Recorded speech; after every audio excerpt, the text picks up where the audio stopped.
Good morning. Welcome, everyone. Welcome and thanks for coming to the 4th annual Rutan Tucker Design-Build Symposium. My name's Steve Nichols. I think we've all met, or most of us have. I'm the managing partner at Rutan Tucker, and of course I'm co-chair of the Rutan Tucker Construction Law Group. As you might have noticed, this is being videotaped here today. When the tape is done, it's going to be sent to the NFL, but don't worry, they won't look at it. So we are, of course, very fortunate to be able to hold our annual event here at Pebble Beach on the Monterey Peninsula. The beauty of this place is exceeded only by the insightfulness and, dare I say, genius of our panel of presenters here today. So I'm going to get right to the introduction so that we can maximize the amount of time we have to absorb their many insights and information. So first, I would like to introduce Phil Blanchard of Rutan Tucker. Phil is a partner and a senior construction law specialist at Rutan. He's also an active member of our construction law practice group. Phil is a 1997 graduate of Tulane University Law School, and he has more than 15 years of experience in the construction law and litigation practice group. Phil has also been a presenter on P3 issues on multiple occasions. Today, Phil's going to give us a brief update on recent developments in California construction law. And after Phil's presentation, I will introduce the full panel, and we'll proceed with our panel discussion at that time. So, Phil, if you would, please. Applause are not necessary. Yes, no. Steve, speak for yourself. I need all the help I can get. Thank you all for coming. Since last we met, there have been some updates in California construction law. I'd like to share a few of those with you today. The first of which would go over some California state court cases that I thought might be of interest, and then some pending and enacted legislation that might also interest most of you in the crowd. The first has to do with a case, stop notice claims, preliminary notices. For those of you that operate in the capacity as a subcontractor, this may be more relevant. In this case, Brewer Corporation versus Point Center Financial. You had 4 contractors that filed bonded stop notice claims. The lender in this scenario had already paid itself interest and fees under the agreements with its investors on the project. So there were insufficient funds to cover these bonded stop notice claims. One of the contractors had failed to serve a preliminary 20-day notice, which, as many of you know, is a prerequisite to making such a claim. And another contractor failed to give the lender a notice of commencement of the stop notice action. Now, typically, or previously, the failure to provide a 20-day prelim wasn't fatal so long as there was actual notice or some other notice provided by the claimant. But in this case, what we find is that the contractor who failed to serve the preliminary notice as required was precluded from asserting its stop notice claim against the lender. And this is obviously important because it's now that we have a case that actually states your failure to serve this preliminary 20-day notice will be fatal to your claim. The other contractor that failed to give a notice of the commencement could still recover on the stop notice claim against the lender because the notice requirement in former Civil Code 3172 is directory and not mandatory unless the lender can show prejudice. The next case I have for you is also a California case, Beacon Residential Community Association versus Skidmore. In this case, we had a residential condominium development in San Francisco. Skidmore was the architectural design firm involved in the project. Developers pay for their services directly. A few years after the condos were completed and sold, several of the condo owners claimed that the units were unsafe to live in because of inadequate fire separation, structural cracks, and solar heat gain. The association alleged that the heat gain made the condos uninhabitable during certain times of the year, and that was caused by the architect's approval of substandard windows and a building design that did not allow for sufficient ventilation. Now, the holding in this case is important. The case held that an architect owes a duty of care to future homeowners where the architect is a principal architect on the project, even if the architect does not actually build the project or exercise control over construction decisions. In this case, the architect owed a duty of care to future condo owners because they were the principal architects on the project. They were not subordinate to any others. Even though the architects did not make final decisions on construction, because the developers employed the architects, they were entitled to rely on the architect's specialized training and expertise. Important in this decision is the expansion of law which previously restricted rights of future owners or other third parties not in privity with architects. And now what we see from this case is that if third parties who are not in privity of contract with the design professionals are allowed to file suit, assert these sort of claims, obviously the door's open now for contractors, construction managers, subsequent owners, and others to assert claims against the design professionals, and therefore liability in this setting is expanded. That's why that case is important. Next up, we have SB 262. This is a licensing piece of legislation that makes it a violation of the contractor's license law a crime. Specifically in this circumstance, the violation occurs if any qualifying individual fails to exercise sufficient direct supervision and control over the company's construction operations. Have some specific experience with this in terms of a bid protest where the second low bidder asserted a lack of a responsible managing person because they did not exercise, essentially because they did not exercise direct supervision or control. We won that bid protest, but certainly now this is going to be interesting to see with this new piece of legislation, assuming it passes, what level of direct supervision and control is required over the construction operations, and what sort of standard they come up with to make that determination will be interesting to see. But it is important to note that it can be considered a misdemeanor, and the violator can be subject to 6 months imprisonment or a fine or both. In the design-build setting, California Statute AB 195, it was signed into law in August of 2013. It amends Section 20133 of the Public Contract Code, and this previous law authorized counties to enter into design-build contracts for the construction of buildings and wastewater treatment facilities in excess of $2.5 million through 2014. What this does, AB 195 simply extends that authority until July of 2016. We also have in the design-build setting AB 401. It was signed into law in October of 2013. It was, as you can see there, sponsored by the professional engineers in California government and several other transportation authorities and unions, including the OCTA.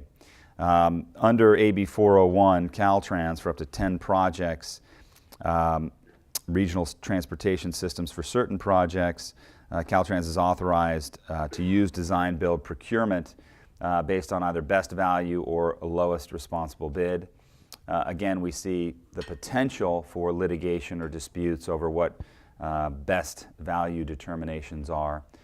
You can imagine some disgruntled second bidder challenging what the best value determination is by Caltrans.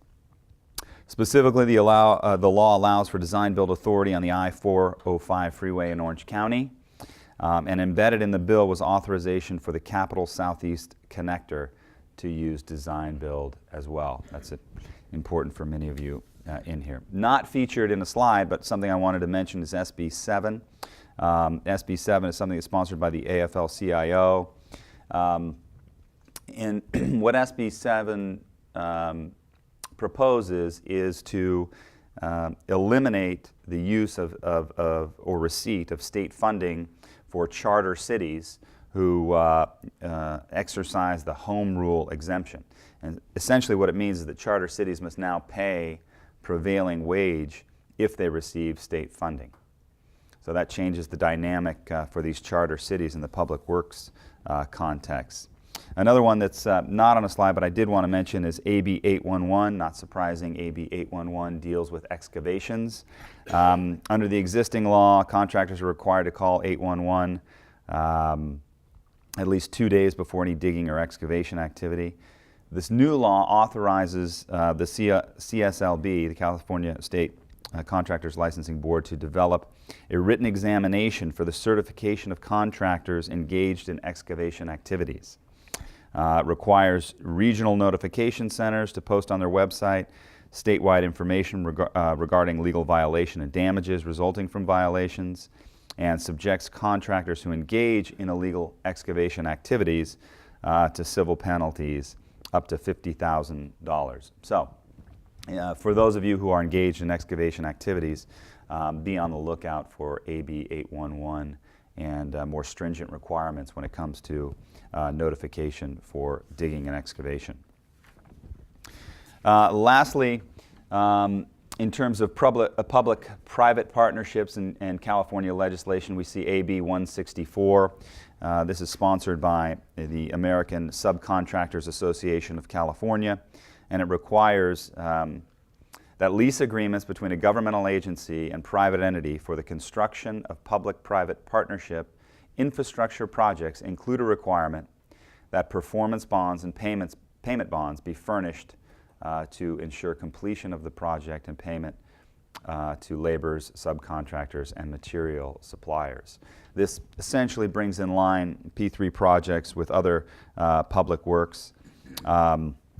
Recently, in addition to AB 164, at the West Coast P3 hub, Kome Ajise, who was a panelist for us previously, spoke on California developing further legislation or legislation that will continue the P3 rights of the California legislature.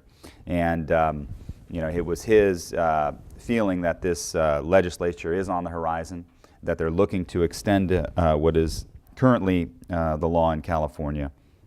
But they're also looking at how to improve those laws and perhaps provide some new laws.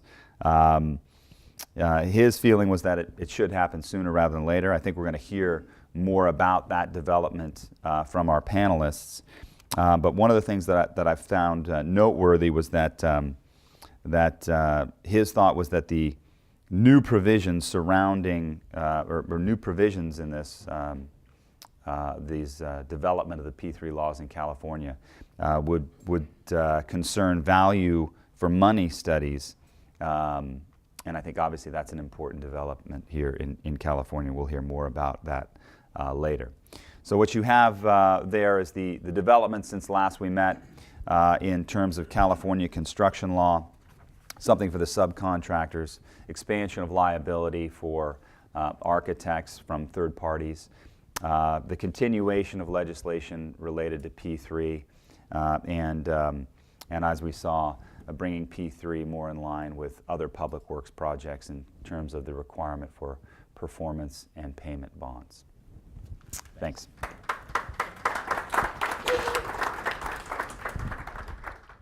Thank you, Phil. That was very useful, good information. And we're going to go right to our panel now, so I'm going to introduce them and bring them up one by one.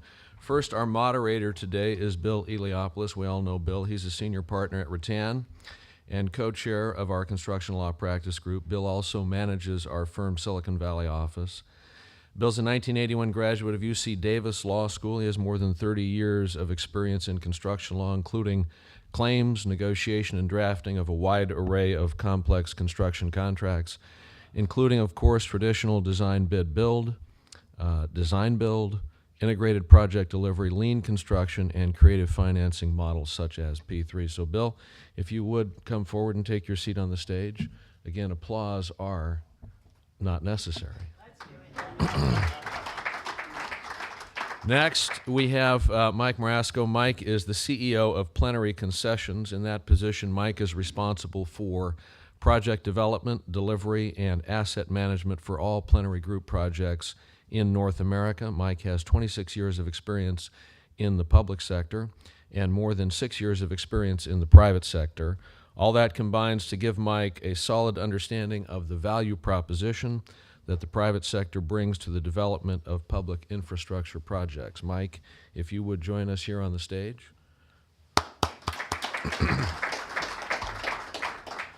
Next, we have our good friend Mark Kempton. Mark is a project director with Skanska Infrastructure Development North America.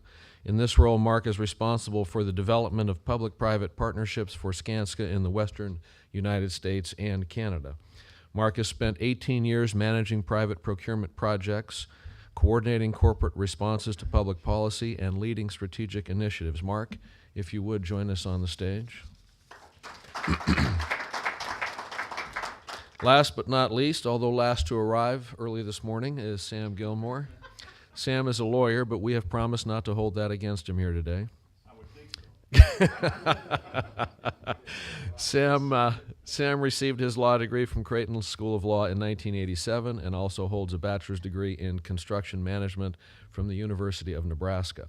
Sam is Deputy General Counsel of Kiewit Corporation and has overall responsibility for Kiewit's alternate finance projects, including design-build, public-private partnerships, and design-build finance projects. Sam, if you would join us on the stage. And with that, I will turn this over to our moderator, Mr. Eliopoulos. Thank you.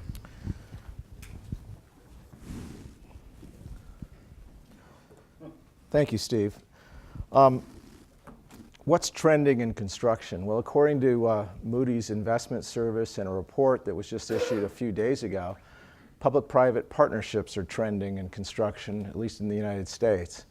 The Moody's report indicates that in the near future, because of the market and requirements and some of the budget limitations, that P3s will increase greater. The P3 market in the United States will be the biggest market in the world. We're going to talk about that a little bit and what these experts think about those types of projections and what needs to happen for those types of projections to actually work. P3, some of the other trends in the construction industry are design-build, integrated project delivery, lean construction. P3 and all these different trending concepts have one thing in common: increased integration and collaboration. You know, in the construction industry, we spent the 19th century and most of the 20th century separating design from construction, separating the designers from the builders. In fact, in 1935, on a federal level, we legislated the Miller Act, which set that in stone. You have to hire the public entity owners have to hire the designers. They design the job. Then you put the design out for competitive bid, hard money bid. Then you select the contractor from there, and then the job is built. And this separation of powers between design and build, I think, was largely to prohibit corruption. But it was a little bit, I submit to you, that that's a little bit like killing the patient to make sure he doesn't get more ill. Because what we found in over those 2 centuries was that, and we can see it because we handle a lot of claims litigation. I've handled thousands of construction projects that went bad, and we see all aspects of them, how they go bad. What we find is this lack of integration and collaboration is the greatest cause for disputes and lack of efficiency on these jobs.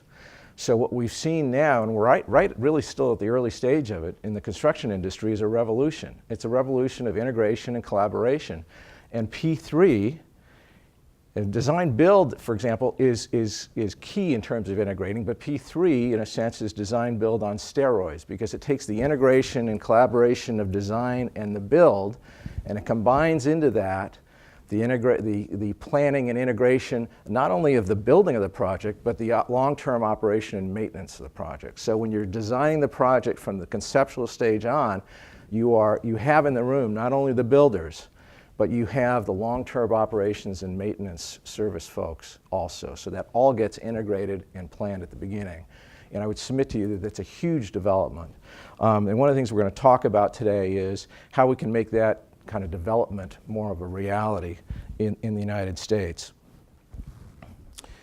I mentioned the lack of efficiency in U.S. construction projects. This is a chart from the U.S. Department of Commerce. It shows that it tracks from 1964 to 2004 labor efficiencies in the United States. The blue line above is all non-farm productivity. In other words, all productivities of laborers in the United States except agricultural labor. You can see from 1964 through 2004, that increased by well over 100%. The bottom red line tracks construction productivity alone. Not only didn't it increase by over 100%, it actually went down during that period of technological advancement. I would submit to you that certainly not the only reason for that, but a big reason for that has been the separation of powers between design and build, and we're overcoming that now. The design-build era is going to coincide with, I think, the technological revolution of the 21st century. This is an era of innovation and efficiency. We've got fast-changing technological developments, and that's requiring more and more integration between designers and builders, and it's enabling that. We've got, already we've got on big building projects that are complex. We've got workers on the job carrying iPads that are integrated. They can see the latest in the design upgrades. They can communicate via email with everybody else. They have the latest schedule, and they're allowed to input that into the overall base. This helps costly design errors and helps maximize productivity of construction. I think in another 40 years, when we see those productivity graphs, I think the construction industry is going to look much different. In terms of design build, the RS Means Agency's 2013, this is for all non-residential, so basically commercial, industrial, et cetera, all non-residential design build project delivery market share. And look at the way that's trended from 2005 through 2012. This is look at the above projects over $10 million. Design build in 2005 only accounted for a 37% market share. But by 2010 through 2012, it was over 50%. So design build is already more than 50% of all construction jobs as a delivery method. That's very significant. Again, P3 and the evolution of the design build era, I think P3 is one evolution of the efficiencies of the design build era that we're just starting. I think certainly it's not all of it. You're going to P3. First of all, it only involves public projects. Second of all, it's only going to be appropriate for certain types of public projects. But for those that it's appropriate for, it certainly is. It promotes consideration and integration. There are several issues with P3. One of them is the lack of a proper legislative infrastructure, if you will, because, as I mentioned, one of the things we've done in this country is we legislated the separation of design and build. So on not only a federal level, but almost all the states have followed that. So the default under our state laws is to separate design and build. And we just, in the last 10 years, have been seeing more of a collaborative design, build, and P3 requirement. One of the things they did, where you see the power of public-private partnerships, is in China.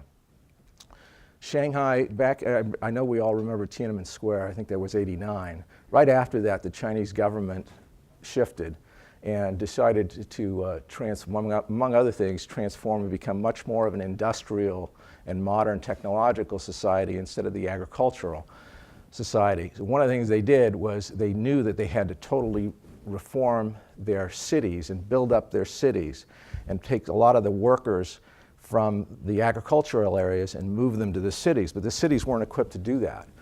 And China embarked on a very robust effort to make that transformation. These are two pictures from the same vantage point of the same area in Shanghai, which is one of the economic centers of China. The first picture on your left was taken in 1996. That's the Pudong region you see across the river. That was the beginning of this, this robust construction effort that was taken. 2010 is the second picture. 14 years that was built. When you look at all those beautiful high-rises, the World Financial Tower is that interesting building off to the right with the I Love Shanghai thing on it. And then to the left of that is the Pearl Tower. Almost all of those major towers were built using public-private partnerships because this is all public land. That is all public land. And they use private developers. Obviously in China, they don't have to worry about things, or they don't worry about things like environmental impact reports and building entitlements. And so they have certain, I guess, advantages in that respect in terms of efficiency of their construction that thankfully, we don't follow. But it is really remarkable what they've been able to do using a public-private partnership basis.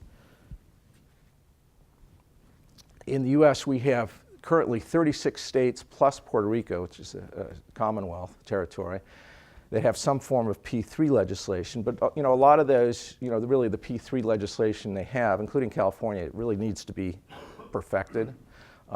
It's a little bit, it's behind the times.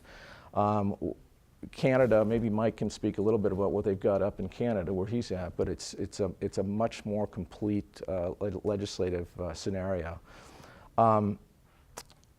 We've got a number of states, increasingly states are passing legislation for social infrastructure, which is one of the new things, as opposed to the more traditional transportation and transit infrastructure needs. California is one of the states that does have some legislation in place enabling social infrastructure. Several municipal governments are taking advantage of the home rule. Phil just talked about home rule in California, otherwise known as our charter cities. But in several states, some municipalities have home rule authority, and they can just go ahead and, without worrying about the state default legislation, and enact their own, start their own projects. Here's a map of showing the status of P3 legislation. It's in your handouts. I won't spend too much time on this, but the purple are the states with social infrastructure and transportation/transit infrastructure enabling statutes that allow P3. The blue are only transportation P3s. The ones that are circled in yellow also allow unsolicited P3 proposals. In other words, even if an agency hasn't requested proposals on a P3, if you see a good need for it, you can propose it to them in those states that are circled in yellow. So Bill, I see Nebraska, my state's white. What's white mean? White means you're out of luck. No P3. Imagine that. No P3. Yeah, you're doing a great job lobbying in your home state, Stan. I'm never there. What I thought was interesting is we went back and looked at just the P3 states with significant P3 legislation that's only been passed since 2011. And look at that. I mean, that's 18 states. 18 out of the 35 have passed P3 legislation just in the last 3 or 4 years. So it's a very significant trend, I would say. And now to talk more about the market trends of P3, I'd like to turn this over to Mike Marasco. Thanks, Bill. Just to wrap up on the legislative point, the difference with Canada and the US is that you don't really need enabling legislation in Canada. what's transpired in Canada to, I guess, facilitate the rapid growth in the market that they've experienced is that governments have enacted regulations that actually require public entities to explore PPP as an option for procurements. So as an example, any project, whether municipal or state level, that receives over $100 million in federal funding must go through a P3 screen to ensure that public-private partnerships have been explored to their fullest extent prior to actually them receiving federal money. The province of BC, for example, has a similar requirement. That, in fact, it takes it a step further and says that any projects over $100 million in provincial funding are automatically assumed to be public-private partnerships unless there's a good reason why they shouldn't. So it forces a proper analysis of it. So I think that's a fundamental difference. They don't need enabling legislation in most cases. However, we're going to talk about the U.S. for a few moments. I'll actually bring it back into the context of of the Canadian market as well as other markets in Australia and Europe. But here's I guess part of the reason for that Moody's conclusion that we spoke of a few minutes ago is that the dire need for infrastructure improvement in the U.S. is very, very significant. The deficit is estimated at $3.6 trillion, which is not only a big number financially, but it's a huge capacity issue for us to resolve in the U.S. Interestingly, this also has significant impacts on, I guess, the productivity of the overall economy when people are spending this kind of time in vehicles because of the transportation deficit. This was a statement made by Secretary Fox at the Transportation Research Board Chairman's Luncheon in January of this year. And it shows you that if people are spending roughly 600,000 years in traffic, that really doesn't help with productivity, does it? And from I guess when it comes to the quality of infrastructure, the U.S. is behind Barbados when it comes to the that status with respect to the infrastructure. This clearly identifies what's driving the need. Can PPP solve the problem? Well, they can contribute to a solution, but no, not on their own. What they can do is they can help create more capacity. And just by way of example, people say, well, how is that possible? Is because there's a limited number of contractors, subcontractors, but what PPPs do is they attract a global marketplace. So by way of example, the province of Ontario in Canada, early 2000s, all of their hospitals had been built roughly around the same era, and they needed to renew the entire inventory, and so they did $35 billion in hospitals in 5 years. That were put out into the market. They did them as PPPs. They could have never done that under traditional design, bid, build, or even design build for that matter. What happened is when they publicly stated that they're going to pursue these types of projects, it brought other capacity in globally. So and now today in Canada, they've got every major contractor, developer, and FM provider that plays in that space is now set up shop in Canada, which if you're a Canadian contractor or developer doesn't sound great because you got increased competition. But that being said, it created immense capacity and sharpened pricing and produced an overall significant result.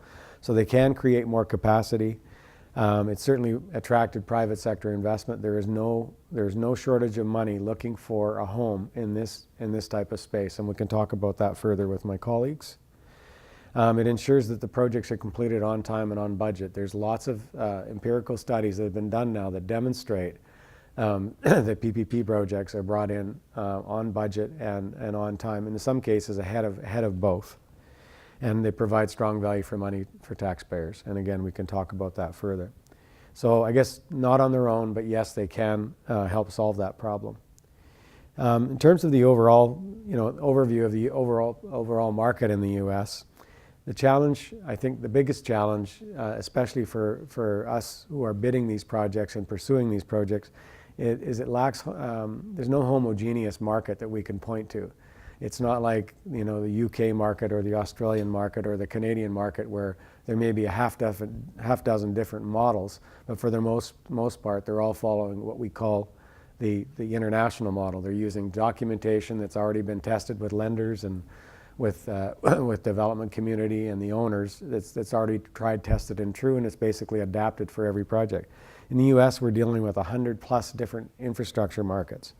And there's a huge variation in these markets. We see, like our costs for bidding projects, and you know, maybe my fellow panelists can tell you this, share this as well, in the U.S. are probably 2 to 3 times what they cost us to bid them in Canada.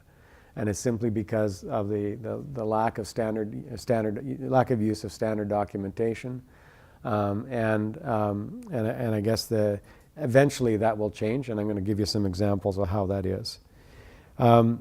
There's the other, I guess, aspect of it is the lack of part of what's driving this is the lack of procurement authorities or centers of excellence that I'll use as an example.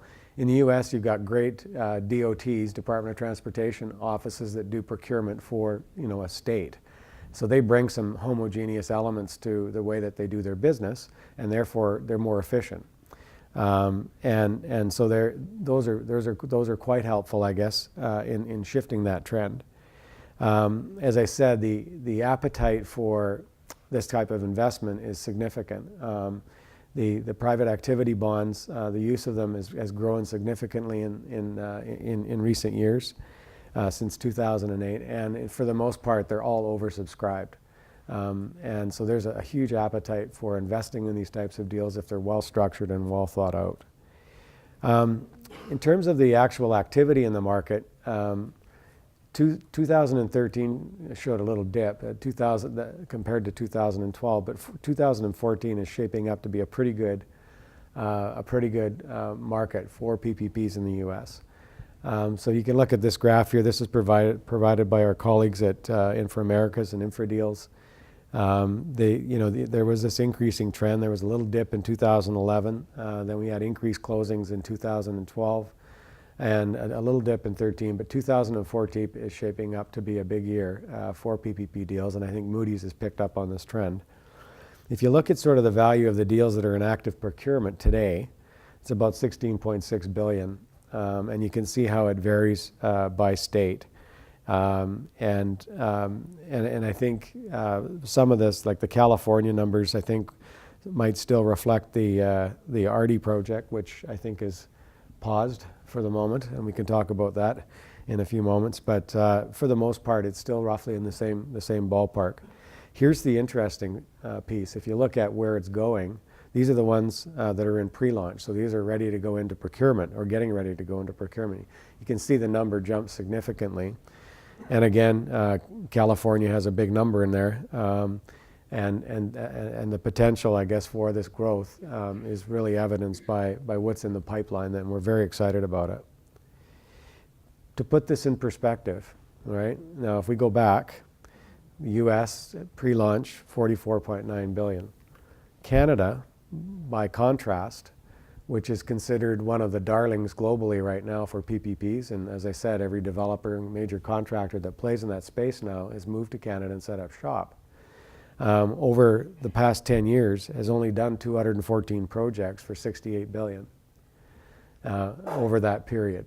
So it just shows you how the size of the U.S. market could become a very, very significant player globally. Canada and Australia roughly are about the same in terms of deal volume, deal size. UK has got another wave of PPP projects starting up again. And then Europe's been pretty constant with the delivery, with that delivery method as well. So we knew it was only a matter of time before the traction picked up. We're going to talk a little bit about why it hasn't happened sooner in a few minutes. If you look at the trends, there's no doubt that the procurement authorities, a number of the DOTs are talking about it, construction firms, sponsors, and financiers all believe that infrastructure is going to go by way of PPP in the U.S. So people are speaking about it, the governments are speaking about it. There's an increased number of states with PPP legislation. And for those of you who are familiar with the term social infrastructure, it's really applying to building space. It doesn't mean that it has to be for a social cause. It's just buildings versus civil. And I guess one of the things that we've seen, which is a contrast to the international model, is a lot of the social infrastructure projects have a real estate play in them, which if you're a developer like ourselves, isn't necessarily a good thing. Because it changes the risk profile. Typically a real estate play has a very different risk profile than an availability-based PPP structure. And so we have to dissect that in order to not confuse the lenders if we want to raise financing efficiently to deal with that. So that doesn't mean that a real estate can't be part of a program, right? But maybe it's the owner of the real estate that actually deals with the real estate piece rather than passing it off to the developer. If you pass it off to us, we're going to have to find a development partner that will deal with that real estate play separately from the PPP. Or we set up a separate entity to do that. As Bill noted, there's an increasing number of states that have social infrastructure legislation, some of them more than others. And I guess the ones that I wanted to point out is that Maryland and Puerto Rico probably have the most robust social infrastructure legislation that's similar to what I would call the international P3 model, the Canadian model, Australian, UK model that we see out there. And others maybe less so, but as Bill said, there's a need to tweak legislation. And I think as the states get some exposure and I guess, experience in dealing with it, they will make tweaks as they go along. On the drawing board, there's about to be some more of those on the map that Bill showed us. There's going to be a few more states colored in soon. Kentucky has some great social and transportation infrastructure legislation on the docket, and it didn't pass, unfortunately, before the session closed last year, but we're told it's imminent, and we hope it is. And likewise in Pennsylvania, they're very close as well. So hopefully those two states will be next up. I think this speaks for itself, this point about the increased number of market participants and growing competition for these projects. From a public sector perspective, it's obviously a real advantage because it ends up, competition drives value in terms of sharper pricing, and it forces more innovation. So I think taxpayers will be better served when the market truly opens up and you've got all the global players on the stage working with local partners to actually drive value for taxpayers. And then shift towards availability versus toll or user fee. So I'm going to show you a couple of charts here that demonstrate that. If you look at sort of does everyone know what an availability payment structure is? Just maybe I'll summarize quickly. So under the PPP model, basically, unlike a lease where you pay that lease payment monthly regardless of whether the thing works or not, whether the roof leaks or not, whether the lights are working, you pay. And versus the other end of the spectrum, a toll or user fee kind of model where we would build a bridge and we would get paid back by the usage through the tolls over, say, a 50-year period.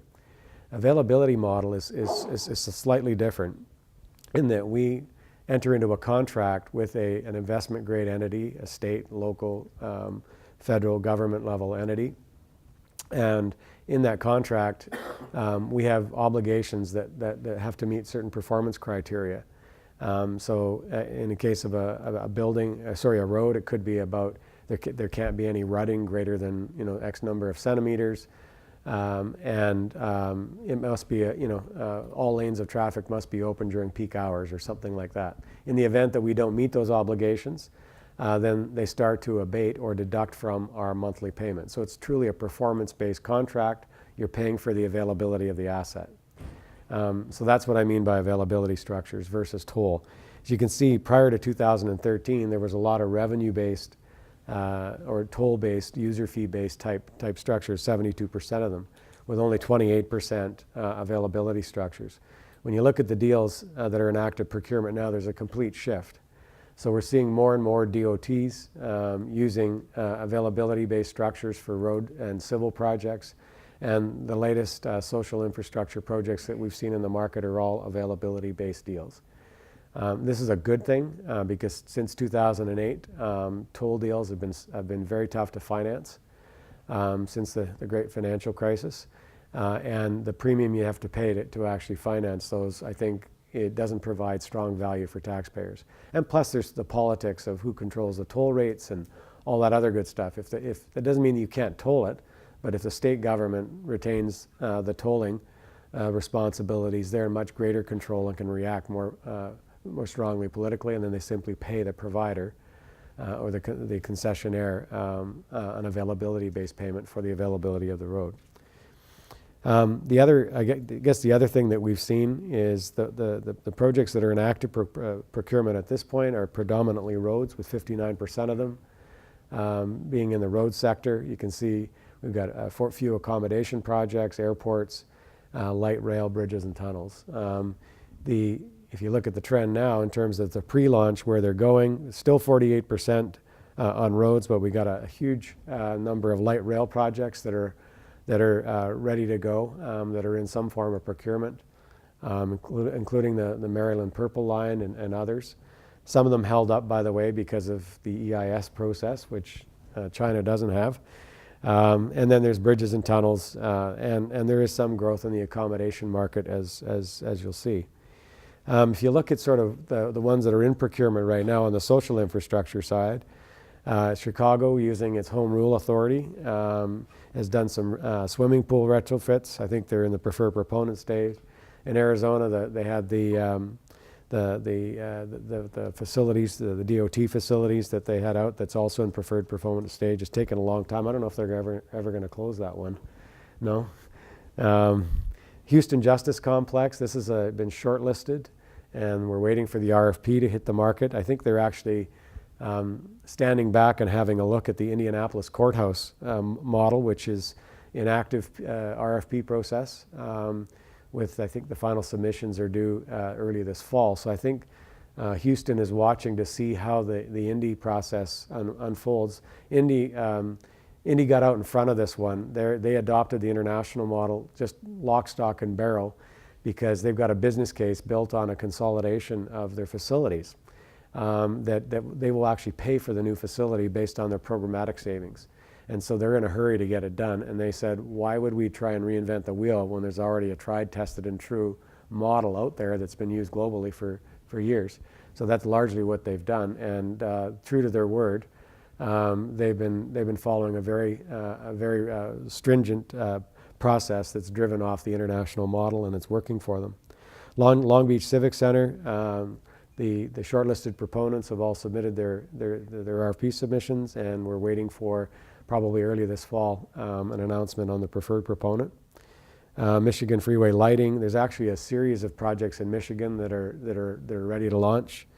UC Merced is one that we're going to talk about shortly. The one in California here that we've been working on ourselves, as well as Skanska. PennDOT has a dual transit facility, and University Park and Northwest Village project in Florida is also another one that's got a preferred proponent. So you can see it's growing, right, for the social infrastructure. I'm not going to go through all these, but this is to illustrate that when you look at the civil infrastructure, combination of roads, we've got some transit facilities, light rail expansion, HOT, HOV lane expansions, that sort of thing, spread across the U.S., California, Michigan, Florida, Illinois. These are all, and there's an airport there at LaGuardia. There's a huge number of these projects in the market, and again, they've attracted a great number of international players, which is good for the market in terms of creating capacity, and good for taxpayers in terms of creating competition. So the U.S. market is not without its challenges. And I guess, first of all, one of the biggest challenges, that's why I keep referring to the international model for P3, because when I say that, most people understand what I'm talking about. If I use the word public-private partnership, it can be used to be described just about anything. Like, I have a Google alert that I get on my iPhone every morning on public-private partnerships, and you wouldn't believe what I get. the Boy Scouts of America partner with, so-and-so. And even I mean, I guess it depends on how you define it, but I mean, at the heart of it, I guess it could be any relationship between a public sector entity and a private sector group, for the purpose of building infrastructure, which would include, real estate leases, all sorts of things. And I guess that is true. But when we're talking about it in the context of what was being spoken about in Washington, D.C. a couple days ago, which I'll talk to you about with the federal government, we're talking largely about the international PPP model, which is that availability-based type deal or the toll road-based type deal that I spoke about at last year's conference and provided some examples of.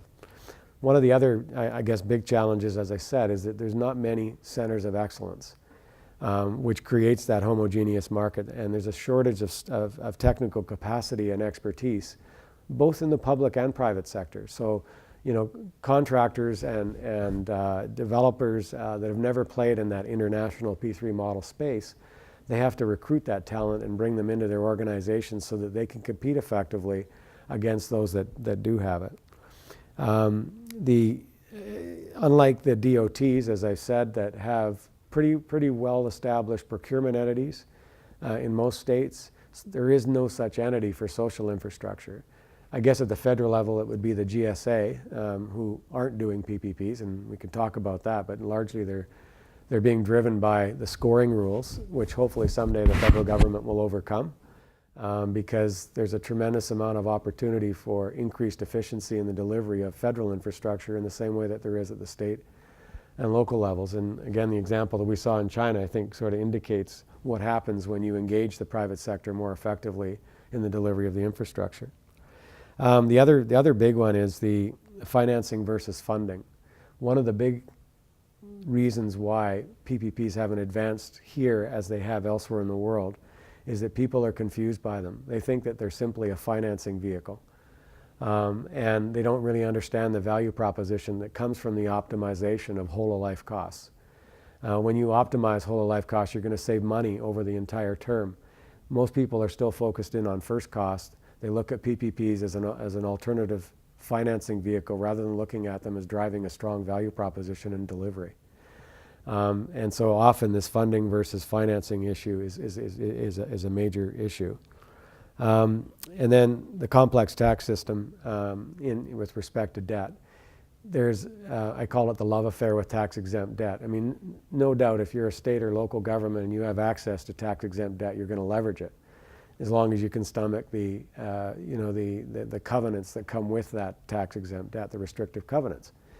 The challenge is that when people look at PPP, they say, why would I use private sector financing when I've got access to tax-exempt debt and pay that premium that I would otherwise not have to pay? And that's the fundamental question around the value proposition. The answer is pretty easy. If you can save an average of 13% on the whole of life costs of the facility over the term using a PPP and pay a 2% premium for the financing, logic says that you would actually do that. The problem is that intellectually people can't get past that argument. Once they start to see the value propositions that are driven from these through real experience, they will become believers and the market will take off as Moody projected. But that is one of the issues. I mentioned the scoring rules. Basically, the structure of a PPP, the Office of Management and Budget basically scores these, and the likelihood of them receiving funding are pretty slim with today's economy. So there has to be carve-outs created by the federal government in order for this to advance. And there are many groups that are trying to work with them because there's a lot of military facilities and other types of facilities that are built by the federal government, different entities, DOD, the Veterans Administration, that could all have significant improvements in efficiency if they had done it. And it's interesting, the people on the ground that are actually delivering these in those entities all want to do PPP.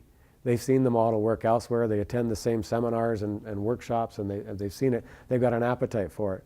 The holdup is in the Office of Management and Budget, and they've got to get a grip on it and find a way to create a carve-out to enable another tool in the toolbox.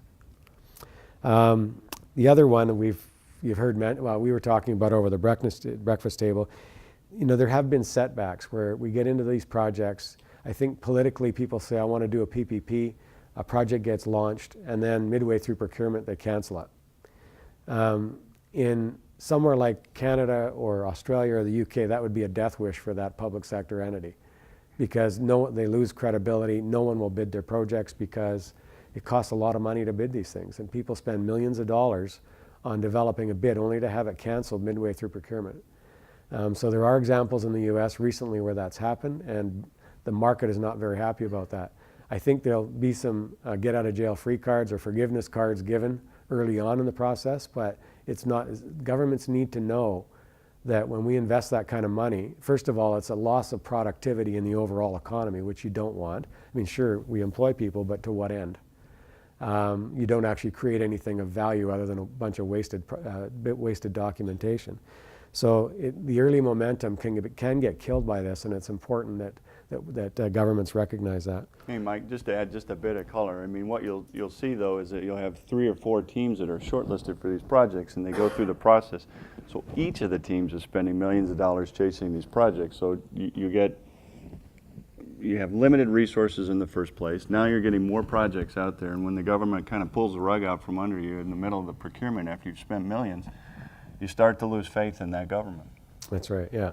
And similarly, we've had other projects, one that we worked on with you, Sam, that midway through the procurement, they decided to change the model. So again, you're well into the design, you're developing your strategy, you're spending money, millions, and they decide, well, actually we don't think we want to do DBFM. We actually want to do something different. And fortunately, in our case, we were able to, in this one example, we were able to retool and restructure the team, and we ended up winning the thing, which was great. But by the same token, that isn't something you want to do every time.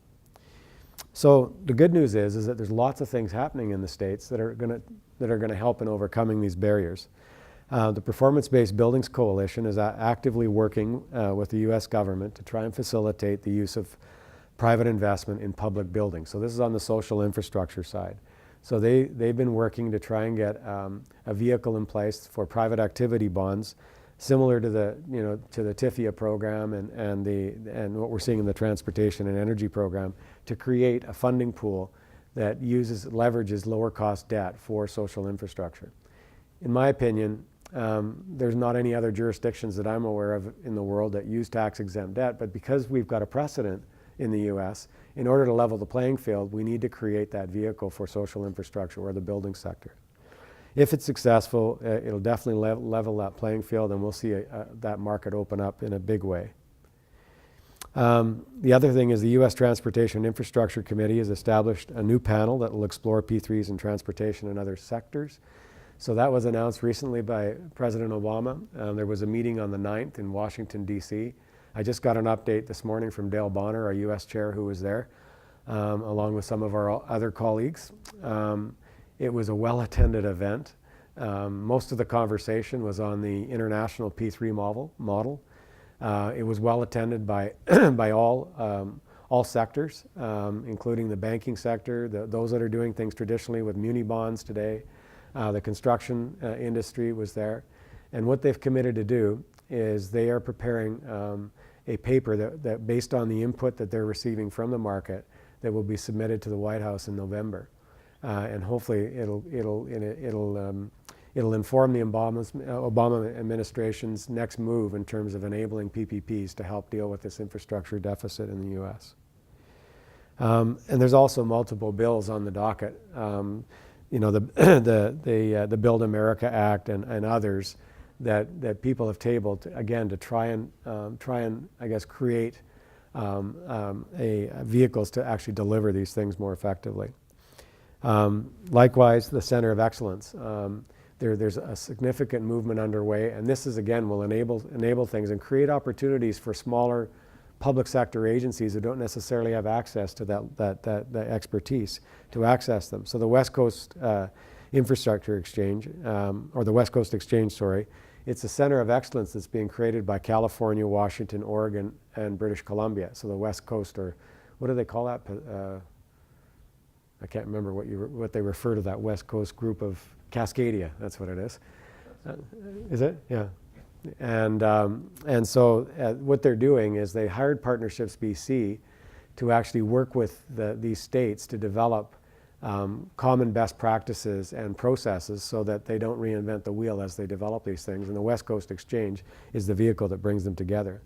The other trend is we're seeing DOTs like the one in Colorado at the HPTE that has papers on the go to expand their mandate to go beyond transportation to include water, wastewater, social infrastructure type. And they're talking about it in Virginia, they're talking about it in Indiana. And so this is, again, a great trend that we're seeing to create these centers of excellence. And then, as I said, this Build America Transportation Infrastructure Center that'll be housed in the U.S. Department of Transportation. This was just announced. And it's envisioned to be a one-stop shop for both public and private sector parties. It'll be interesting to see how it unfolds, but potentially, again, this could be a very powerful vehicle for the public sector. And then the Infrastructure Investment Summit that I just mentioned that just occurred. So this is all good news, and I think it'll help launch the U.S. to the next stage. So I guess in summary, the size of that infrastructure deficit certainly drives the need, and I think I think the U.S. potentially will dwarf the others combined once we take down some of these roadblocks and create the enabling legislation that's necessary. The social infrastructure market, I think, is trending upwards, which is good. I think the politicians are starting, first of all, to understand what PPP is in a better way. Like when Dale told me this morning that most of the discussion at that forum was around the international model, that was very encouraging, because usually that isn't the case. And then lastly, and we witnessed this in Canada, once you've got some successful projects like the Long Beach Courthouse, which everyone gets tired of talking about, but it's the only precedent example out there right now. But once you get some precedent examples, it'll start to snowball, because people don't really care how they get their infrastructure delivered. They just care that it only takes them 10 minutes to get to work instead of 60. They don't care, who built that hospital as long as they get the care they need when they need it. So anyways, that's my summary, and I'll turn it back over to, you want this? Yes. All right. Thanks, Mike. There are two very interesting, huge P3 projects. One is still in the early procurement stage, and the other, I think, is getting ready for actual, design, and you're starting the design. The first one is the social infrastructure. That's the UC Merced project. I think there are six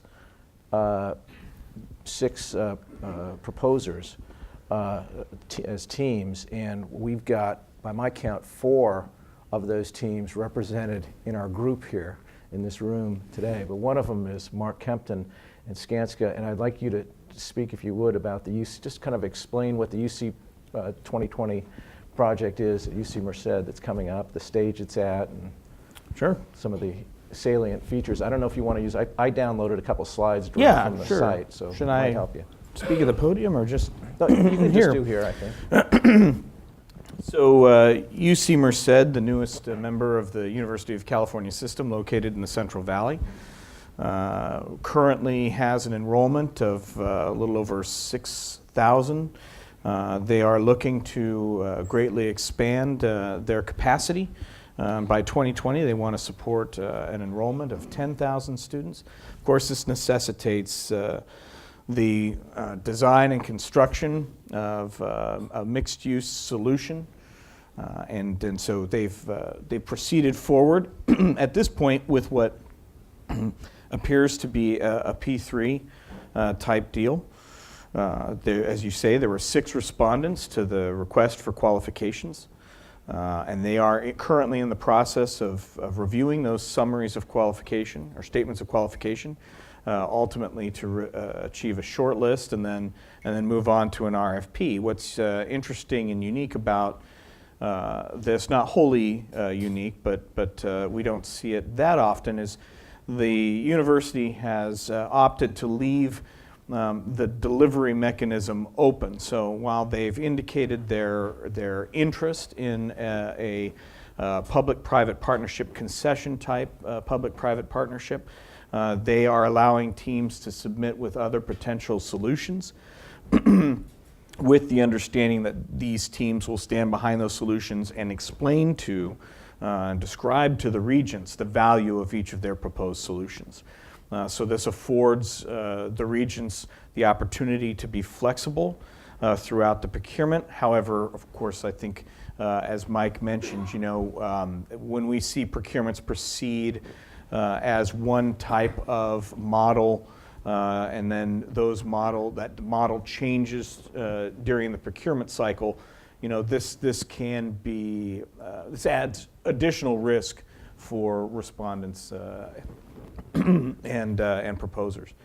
So, very interesting project, $1 billion plus in terms of estimated CapEx for this project. You can see here in the map, the existing section, which is the upper left-hand side, and then where you see the red outline section, this is all the additional work that is being proposed. And again, you're going to be covering academic, research facilities, as well as residential. And this, I would think it likely that you're going to see no pure P3 solution, not a pure concession, but a sort of a hybrid between a concession type and a development type deal, which is more traditionally used in the UC system. So very interesting project, and as you mentioned, Mike, Plenary is one of is on a team, one of the respondent teams, Skanska as well.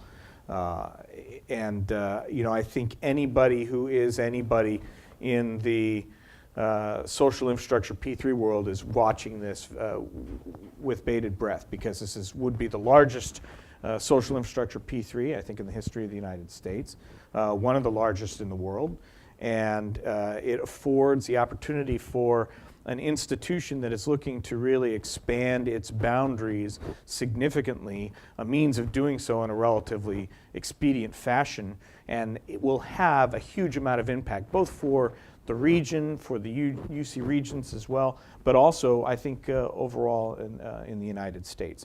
So you see the plan here. They have already gone through the request for qualifications. They are currently reviewing those, and will identify later this year a short list of qualified firms. And then, of course, the regents and the Office of the President will be working closely with the procurement team to determine, the mechanism for further requests for proposal, and then evaluation of those proposals, and then they will proceed through, like any other project, to design and construction. So I would say that this project, I would keep an eye on it for everybody interested, whether you're on a respondent team or ultimately interested in participating in the project. Third quarter 2014, they're going to pre-qualify 3 to 5 teams. Then the RFP later in the year, as I said. It's planned for the pre-qualified teams to submit proposals in Q2 of 2015. Negotiating the ultimate contract in the third quarter of 2015, then delivery of the first phase. It does have a phased approach. Delivery of the first phase is in 2017, and the final phase in 2020 and 2021. And so I'd be happy to answer any other questions related to this. One of the interesting aspects is that this is a very green-focused campus. The regents have indicated that they want a triple net zero solution for their campus. So that means net zero in greenhouse gas emissions, net zero in energy usage, and net zero in landfill. And so this presents both a challenge and an opportunity to the respondents and teams, entities like Skanska, who participate actively in the green sector. Very excited about the opportunity to showcase their capabilities, as are the other respondent teams. So very, very exciting project overall. It's interesting. this is, I mean, one of the big hallmark advantages of PPP is supposed to be innovation. And I think that's a great example where, you know, what typically happens is, you know, we get the request or the requirements from the owner, you know, the triple net zero. And you'd be surprised at how, when you engage organizations like ours, and we have to spend millions of dollars on bids, how it drives innovation, because you want to win. And so, you know, just by way of real example, we're building this hospital, Humber River Hospital in Toronto. It's about a $1.4 billion hospital. It's a monster. And they came out and they said initially that they wanted us to exceed ASHRAE standards for energy savings in this hospital by 40%, and they wanted 100% outside air for infection control purposes, right? So we get some of the brightest guys around the table, first meeting, and they all said, you know, it's impossible, it cannot be done. And well, so we go back to the owner and we said, are you sure you guys, like, have you got a proof of concept? Like, did you actually think this through? And they said, absolutely, we know what can be done. We've got a, you know, indicative design that says that you can accomplish it. Anyway, so we went back and beat up our team and said it must be done. And long story short, we ended up actually achieving 46.4% savings to ASHRAE, 100% fresh air makeup. And we dialed it back to 41.4 for our submission. And on a net present value basis, so we actually saved them about $90 million in energy costs as a result of that move. So it shows you that innovation, if you structure it properly, can drive desired outcomes. You don't get that from design, bid, build, by the way. I think you can try that. You can try that through, you know, integrated project delivery techniques and whatnot, but you aren't, you know, you don't have $3 or $4 million at bid costs at risk that are driving you to make those bold moves. So it sounds, one of the things we talk about is an advantage of P3 are performance guarantees, and you guys have talked about it over the lifespan of the completed facility. It sounds like on the UC Merced project, one of the performance guarantees may be net zero energy usage, which would be very, very challenging. Yeah. But that's something you wouldn't find on probably any other project of this magnitude. Right. Well, you're talking about a very forward-thinking organization, I think, in the UC Regents. And to Mike's point, I mean, I think that's one of the really interesting benefits of public-private partnerships that we don't discuss very often, and that's the ability to have just a unique vision as an agency to say, you know, this is what I want to be in 5 or 10 years. And I want you to, you know, work with me to get there. And they leave the door open to a lot of potential innovation from in a collaborative effort between both the private and the public sectors. And I agree wholeheartedly with Mike that you just, I don't think you can see that when you separate out design from construction, from operation and maintenance, when you don't have everybody in the room at the early stages of the project to figure these things out. And I think this project is a real good example of that the UC Regents have a strong vision of what they want, and they've defined it to a certain degree, and now they're opening it up to the private sector to come in and help them make it a reality in a way that just otherwise could not be done if it were done piecemeal as design, bid, build, separate projects. California also has a very strong lobbying presence, obviously, and very coordinated. And so for this project, for example, the 2020 project, they just they got their own bill, the enabling legislation passed. That's, interestingly, it's not a pure P3, it's design build that allows for P3 if they want to go P3 for this job, or they can do other types of design build jobs. To Mike's point, though, one of the things that he said, which is that you want to win the project, and so you know going in that you have to find that innovation, you have to be competitive, and it's like crabs trying to get out of the crab pot. I mean, these guys, they're so closely aligned to different teams, and they know that if they're going to make a difference, it has to be an innovation. Really drives a lot of, you know, kind of low-cost solutions. Well, and while I would argue that, you know, this is the nature of the region's procurements so far, leaving the door open to different types of potential delivery mechanisms, while that adds enhanced risk for the respondents, in a sense that also ratchets up that level of competition. You know, we're going to have to, we have the door is open, room available to come up with some pretty interesting, innovative ways to deliver this project. And at the same time, you know, the playing field is so multifaceted with respondents that bring a lot of different benefits and experience to the table. You know we have to really be at our best, as well as keep the door open to being very flexible and proactively cooperative with the regions and with our partners on our respondent team. Yeah, the only concern I have, I mean, I think it's great that they left it wide open, because I do think they will get the innovation they're looking for. But when they talk about a short list of 3 to 5, I'm not very excited about that. Certainly when you're one of 5 and you got to invest millions of dollars in a process that you're not sure where it's going to end up, it's a big business decision. And so hopefully they'll see their way clear to 3, and then I think they'll get some significant investments by all the teams that are remaining to really drive innovation and achieve their vision. I have a question real quick. Where do the owner agencies find the talent to be on the reviewing side of these proposals? Let me just repeat that so we make sure we get it on the video. Where do the owner agencies find themselves in reviewing these proposals? Yeah, so where do they get the talent, I think was the question. Interesting. I did one of the first, on the public sector side, first PPP hospitals in Canada. And of course, all of the consulting firms like Deloitte and KPMG and Ernst & Young, et cetera, they all lined up, put their hand up and said, pick me. At the time, in my opinion, they didn't have the talent on the ground in Canada.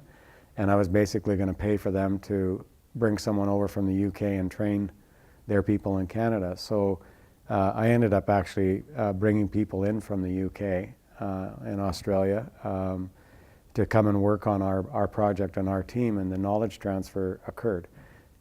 Right now in North America, there's a lot of that talent available.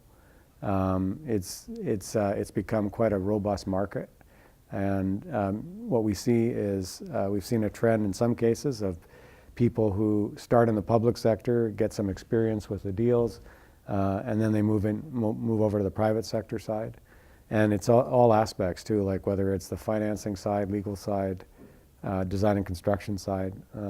The talent is really starting to grow. I think in North America we have the advantage that there's been a lot of US firms competing in the Canadian market and Mexican market for that matter. Mexico's also had a pretty robust run at it. And so that some of that talent already exists in the US, but certainly the opportunity to bring people in from Canada and elsewhere, I think, is a good place to start. I would agree with Mike to a point. I don't know that there's thousands of people out there that are providing those services, but there's probably 100 or so. But you often sit across the table from the same guys when you're at these one-on-one sessions or the negotiations. You see the KPMG guys, the NY. I mean, you just sort of know who you're going to sit across. And sometimes you almost have the same argument with the same guy, but a different client. At $3.50 an hour. Yeah, they don't mind.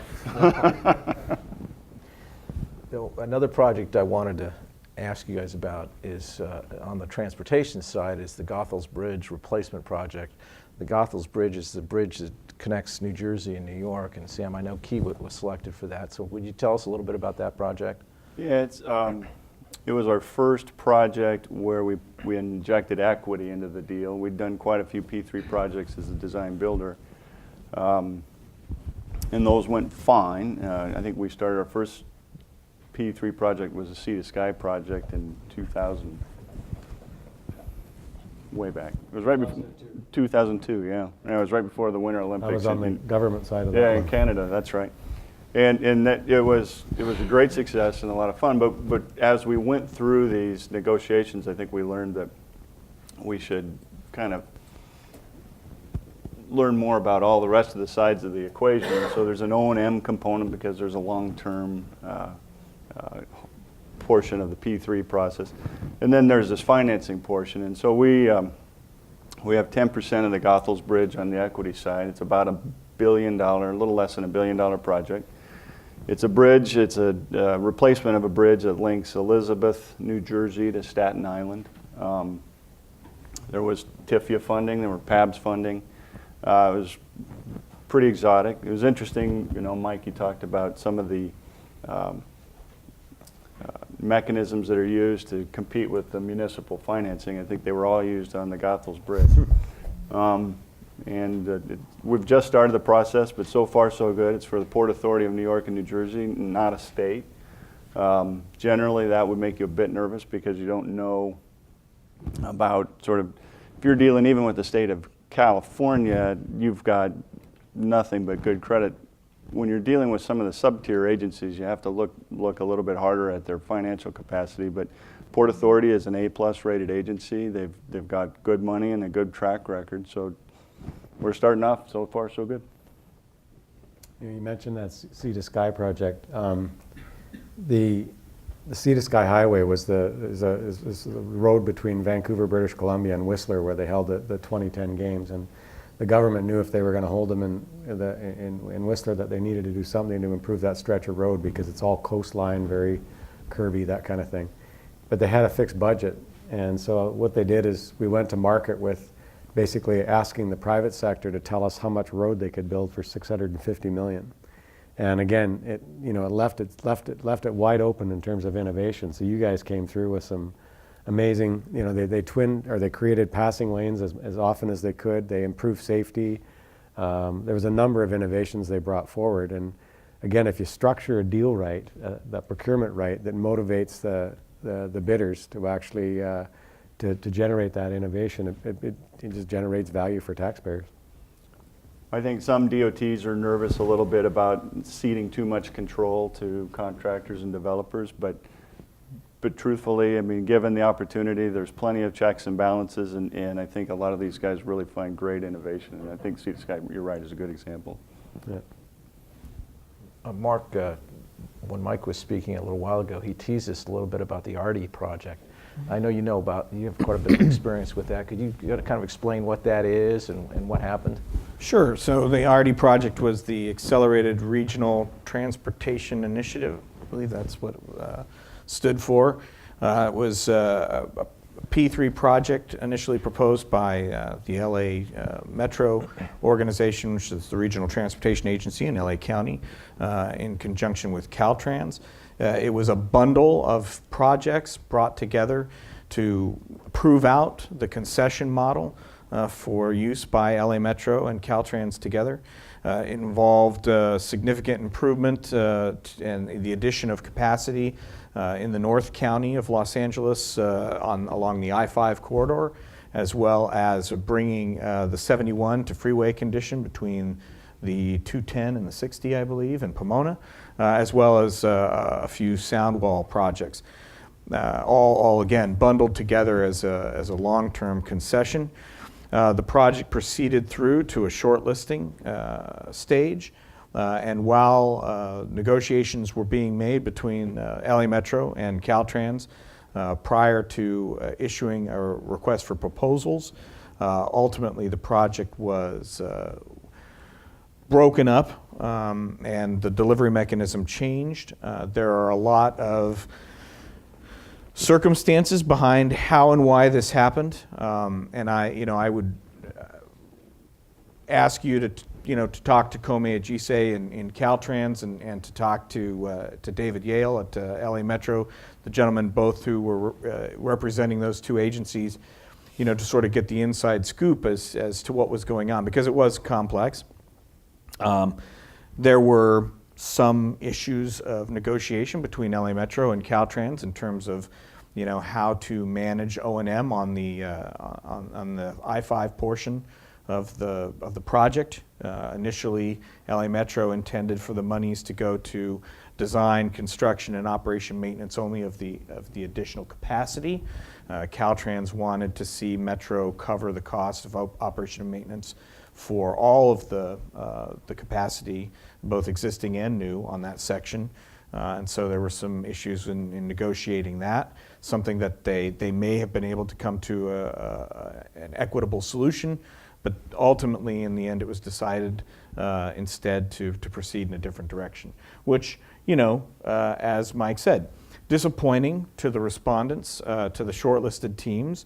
Time and effort was made in putting those teams together and, of course, responding to the request for qualifications. And I think Mike is absolutely right. There is there's going to be a free pass for some time. These agencies are large. We're talking about one of the largest regional transportation agencies in the nation when we talk about LA Metro, and of course Caltrans, one of the largest, or I believe the largest state DOT, with a lot of work and a lot of interest in public-private partnerships. So it's very difficult for any of us to say, well, you went that direction on Artie and we just don't trust you and we're not going to play anymore. That's, obviously there's a lot of potential work out there and we don't want to miss out on that. But at the same time, it does lead us to feel that there's enhanced risk now with these agencies, working with them, but we're going to give them the benefit of the doubt, certainly. And we believe in both agencies when they say that they are committed to P3s in the future. And we think that they've learned a lot from this experience, including how to work better together for these particular types of deals. And we're excited about seeing the next one come out in LA County, very certainly. I suppose we're dealing with a project that involves a number of different public agencies that have to coordinate and work together.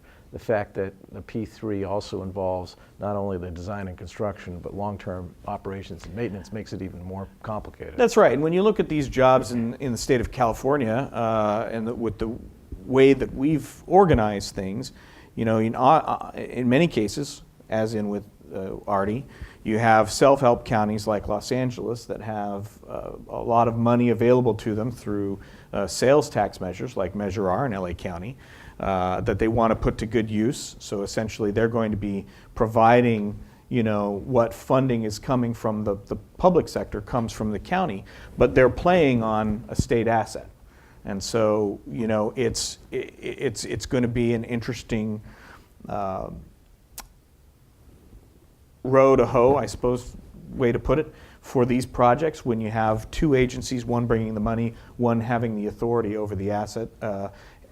It requires them to work together to be able to deliver the project effectively and efficiently and to ensure the success of future P3 projects. But you're absolutely right. I mean, it's when you have these multiple agencies engaged, it adds a layer of complexity, both for the private sector in terms of interacting with them and the way they interact with each other. Well, plus we don't want to be in a position where we're pricing an additional risk to deal with the gap between those two agencies. So they're best served to find a way to communicate more effectively together, I think. And better to do it before they request proposals than Sure. after. But that's a very good point. And there's an awful lot of times where people sort of assume that the private sector can do a better job than the public at coordinating, issues between themselves, at dealing with utilities, at dealing with municipalities along a corridor. That's probably not the case, and so a lot of that stuff doesn't get done beforehand, and you find a lot of negotiations before you get to the point when you can submit revolve around those kinds of discussions. So we've talked about one of the great advantages of P3 is the public agencies to transfer a lot of the risk of the project to the private entity. But one of those risks that doesn't work when it's transferred is the public entity's risk of dealing with other public entities or whoever is building it to deal with other public entities. And when I'm wearing my contractor hat, I don't like hearing that transferring risk to the contractor so much. But you're right. I mean, there is a number of things where risk is transferred to the private sector. Usually it's passed down to the contractor. But there are some things that just can't be passed down. And so those tend to be the hard discussions you have with agencies when you go to these one-on-one sessions. Mike, you mentioned on one of your slides the Houston corrections facility, justice facility complex. Would you just, I know you guys are involved in that. What's the status of that, and can you describe the project briefly? Well, we're one of 3 that have been shortlisted. The RFQ was some time ago now, actually, and I think initially they were looking at including a significant real estate play in it. But they saw what happened in Austin. When you say real estate play, maybe you can explain to us. Well, I think they're looking to their land holdings to extract value that then will reduce the cost of the overall justice facility in the new place, the new location. And that's largely what we saw at Long Beach Civic Center as well. And you can do a certain amount of that. But, you know, in the case of Austin, what was the name of that courthouse in Austin? Austin Courthouse. No, Oh, Travis County. Travis County. That was one of these projects that went sideways. Basically, they thought they were going to get a free courthouse by giving up this valuable piece of property next door for development. And that just isn't how it works. Like, you don't get a $300 million courthouse. There's no piece of land, you know, next door that's worth $300 million. But I think what happens is that people believe that it's possible, and they'll let the private side. Anyways, it just got shot down and never went anywhere. I think Houston realizes that that's not what they were after, but they do want to extract value out of the land. So they're watching Long Beach Civic, and they're watching Indy courts, actually Indy Justice, because it's a courthouse, prison, and sheriff's office combined. And I think Houston will be something similar. So we're expecting to see an RFP out on the street probably by December, by the end of the year. I know one of the complications for that Long Beach Civic Center is that the main California enabling statute for social infrastructure like that was actually enacted some time ago, and it was enacted with a toll kind of fee-based infrastructure model in mind, as opposed to the availability-based infrastructure you're talking about. So I think there's, you know, some concern that they have to have, part of the development might have to generate fees. And when you have a civic center itself, you know, it's not going to generate fees unless you're leasing some of it out. But if you can develop properties next door into leasing properties and stuff like that, you can probably comply with that statute. And that's exactly what they've done, yes. Yeah. So I mean, we don't anticipate any issues right now with the statute. And I think the solution that we've come up with, I think, sort of deals with both aspects of that. Yeah. You see that on rail projects a little bit too. Sometimes around stations, there'll be sort of transit-oriented design that they, you know, will implement. But the real point, I think, is that none of that pays for the overall cost of the system. Yeah. It's just a sliver, and so that's one of the things people just need to realize. You know, I think that brings up an interesting, well, I mean, we've covered it off and on. We kind of bounced against it throughout the conversation, but something that's very important, we talked about it during breakfast, agencies, I think, oftentimes misunderstand how and why P3 works. And very many of them, as Mike mentioned, you know, think of it as a financing mechanism. You know, I've got this big project I need to do, it's complicated, we don't have the money. Public-private partnership. Well, the private sector will come in and they'll pay for it, and we'll find a way to, you know, to make it worth their while. And it really behooves these agencies to become knowledgeable well before they enter into a procurement for a public-private partnership, for a concession-type deal. And I think we're beginning to see that. We're beginning to see the level of understanding, the level of expertise raise, you know, depending on the agency, depending on where, and depending on how many times they've tried this before.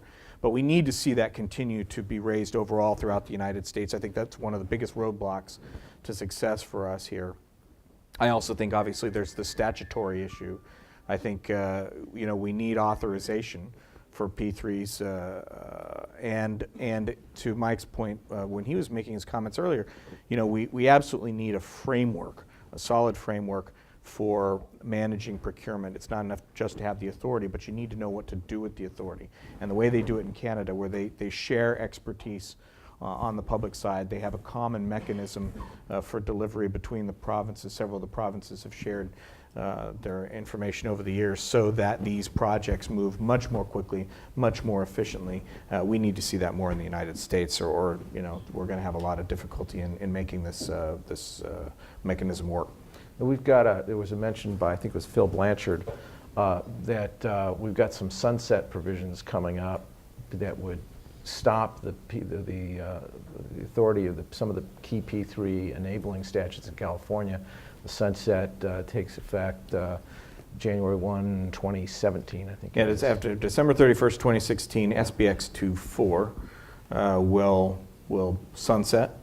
Yeah. And without extension of that legislation, transportation P3s in California will stop. Concession deals in California will stop. So do you know what's going on to try to extend that? Yes, a working group was established by Skanska and some other members of industry. Plenary was intimately involved with this, Dale Bonner, as well as the California Alliance for Jobs, Transportation California, several of the union groups, to start developing some draft legislation that could replace SBX 2.4. And we have created that draft legislation, and now the AIAI, the American Institution for, I always... American Infrastructure, yeah, so, of which Skanska is a founding member. And I believe Plenary is also in the AIAI. Is that Not yet. Not yet. Okay. All right. Kiewit, I think. Definitely Kiewit. Yeah. Anyway, thanks, Mark. No, I'm sorry. The AIAI. You write a big check. Yeah. The AIAI is now sort of taken the lead on this process, and so we're very hopeful that, again, together with other members of industry, as well as labor, as well as the self-help counties in California, and hopefully, let's say, the mayors of some major cities like San Francisco and Los Angeles, we can all go to Sacramento and we can really push this legislation and get reauthorization before the current authorization ends in 2016, the end of 2016. Okay. Well, our time is almost up, but if there are any questions, now's the time to I've got a raise your hand.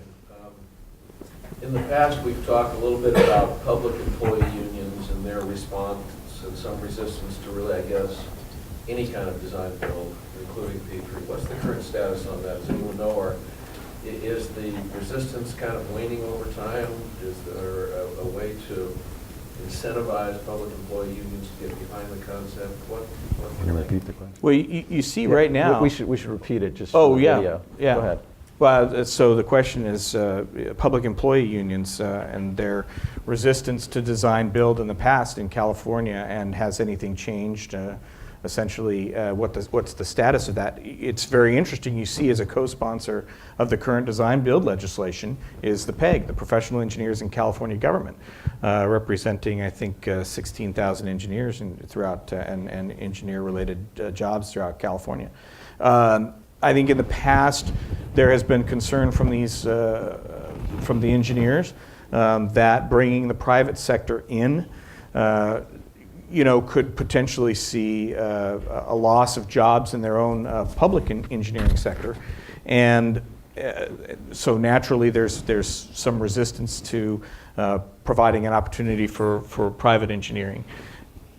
That has changed significantly because the PEG has been very successful, especially with this most recent legislation, in getting certain elements that are important to PEG in the legislation that provides an opportunity, or not an opportunity, but requires in the case of Caltrans engineers to be involved with these projects, providing a level of oversight that Caltrans feels, and I believe that they have from the legislature a requirement to ensure the safe design of the elements of the state highway system. And so now that legislation has that component in it, you're seeing PEG as a co-sponsor, and I would argue that if similar elements were brought into reauthorization for P3s in California, you would probably see resistance dropped from the PEG, and quite possibly them becoming a supporter of that legislation, which is what I think we need to do. I think we need to be very open to partnership with PEG, with all of the stakeholders with this legislation. And I think we can get it pushed through if we do that.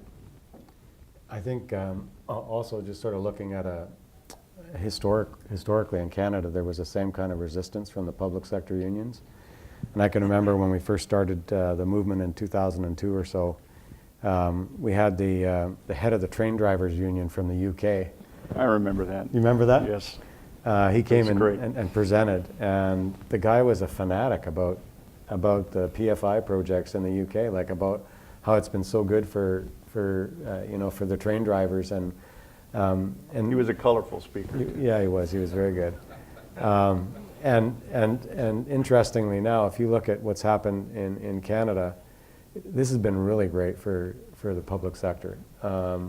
Like in Ontario, the government made a policy decision that if there's, like in the case of, say, a hospital, which is publicly provided in Canada, that when we take over, build a replacement hospital, we have to take over the affected staff, like the people that provide the physical maintenance, with their full collective agreements and pensions in place. Which to us, like, we don't make the money off the back of labor. We make the money off of good management systems and driving innovation. And so for us, it's not been a hardship at all to be competitive.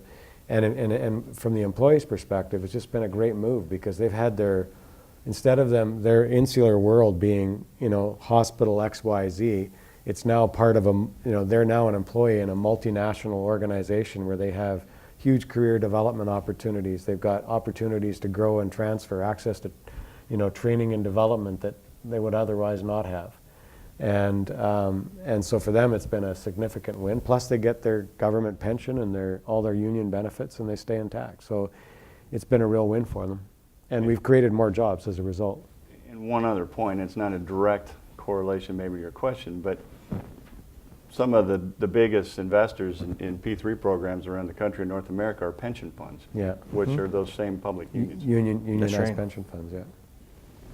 I guess there wouldn't be many jobs for engineers if there's no new construction projects. And fair enough. Yeah. Any other questions? Yes. Bill, what about you touched on it, but how about municipalities and dealing with municipalities and their infrastructure and politics? What advice might you have in the structure and procurements, as well as the formation of the P3s? Well, I can speak to some firsthand experience, especially around the politics. Well, first of all, typically, municipalities, as long as they've got good credit, make great counterparties for PPPs, especially if they've got a strong administration that understand what PPPs are, and they bring the right advisors in to assist them and advise them, like Rutan Tucker. Yeah, you are. Say that one more time. Did you say like Rutan Tucker? That's Good advisors, yeah. But you're right, the politics, they create an additional risk that we need to consider. But if the process is laid out effectively up front, and they've demonstrated to the private sector that they do have the talent and that they do have the knowledge necessary to proceed, then we would treat it just like any other projects. We've personally had some not so good experiences at the municipal level, so we're a bit, for political reasons, decisions are made that change direction, and so that's not good. So, Mike, what about state PPPs that have to deal with municipalities themselves? So the state and federal government, of course, they love each other, right? Yeah. Yeah, right. But how would you deal locally with the different things that may impact? The Gatos Bridge is an example for one. You're dealing with New Jersey, New York, as well as New York City and Hoboken and everything else. But they may not even be the complete stakeholder of authority or the money that's coming down. So you've got a real three-way partnership you've got to kind of develop as you go forward. At the same time, they may have totally different interests involved in the process. Yeah, I think we typically run into that on most of our projects, right? Yeah, it goes a little bit to the point I was making earlier about how much of that interaction takes place before you turn in your final proposal. So a lot of those relationships are dealt with through agreements, third-party agreements, related party agreements that are in place, and you can rely on some of the requirements in those agreements to kind of understand what the risks are. But a lot of those risks that are then assigned to the private party, and so they have to rely on those agreements or those relationships quite a bit. And just no specific war stories, but there's always incidents where there's some new third party that nobody ever thought of, a municipality or an agency, and basically that risk is assigned to the private sector, and they've got to figure out a way to solve the problem. There was another question, I think. Pass the mic. Thank you. How is real estate and right-of-way acquisition handled in Canada? We know that in Texas they put that on the contractor. How do you see things developing in California in that regard? Well, I mean, we've been involved in a few, but typically that rests with the government. For right-of-way acquisition, they use expropriation authorities, and usually that's all done in advance of the procurement. Or in some cases, it's sort of mid-process while they're into procurement, and it gets a bit nervous at the end. But typically, it's not left to the developer. The only thing we might consider doing is if we think there's an additional transit-oriented development example or something, is we may pick up some additional land to create some additional capacity, but that's pretty rare that happens. Generally, it's done by the government. In California, I'm not sure. You probably have a better handle on that, Mark. Well, I mean, we haven't had a whole lot of experience in California as of yet, but I think it's very much the same. It can vary from project to project, and certainly in terms of the time frame. But what we've seen so far on some of the future projects that have been proposed by LA County, for example, the right-of-way is something that's being handled by the county and by Caltrans. It's not being left up to the private sector to deal with. Are you aware of any that Well, you're right. Texas has some fairly good rules in place, though, but that's been passed down to the contractor on our project, the connector, and probably our new project, 183. There'll be a right-of-way acquisition component. And then in some projects, you get some of the right-of-way when you bid the project, and you don't have it all, and you're trying to get that right-of-way acquired as you go through the process. That tends to be kind of exciting. Generally, we try to work with the government to help them with the right-of-way acquisition process so that they are prioritizing the pieces that are most important to us in our construction schedule. But Texas is a little bit unique. Now, we've found, because it wasn't a risk we wanted to take, but we couldn't talk them out of transferring that back to us, we found that we're actually pretty efficient at it. As long as we don't have eminent domain risk, we're okay.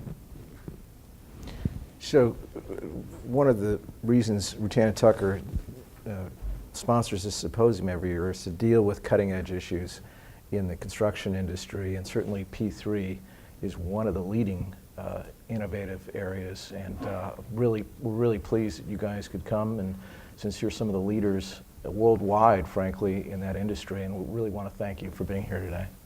Thanks for having us. Thank you.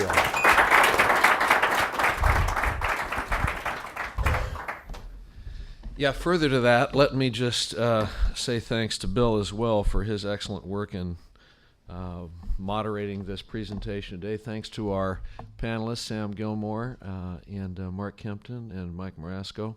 Thanks to Phil Blanchard for his work. And just to amplify what Bill was mentioning, at Rutan Tucker, we enjoy having a very, perhaps uncommonly broad practice area. We have a very strong dominating public law practice. We have a strong corporate finance practice.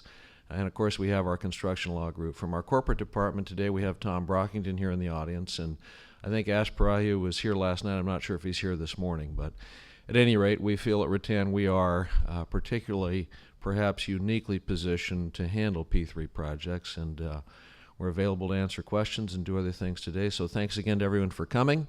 And thanks to our panelists. And there are lots of birdies to be had out there today, so have fun. Thank you.